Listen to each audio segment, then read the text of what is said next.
Ang location po ng Camellia Vita in General Trias ay along Arnaldo Highway lang. Dito po ay katabi ng Ulhom. Ayan lang. So kakanan tayo, ito.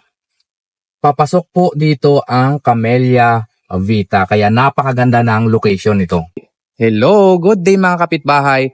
Another foreclosed property, another day na naman tayo. Sa mga naghahanap ng single attached dito sa General Trias, Cavite, at murang-mura lang ang presyo ng bahay.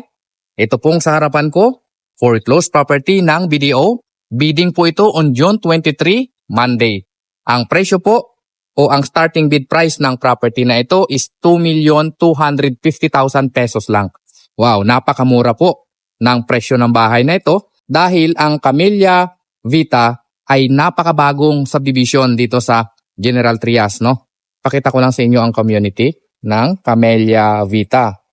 Mga single attached po ang ating house and lot at along Arnaldo Highway lang po ito. Napakalapit lang ito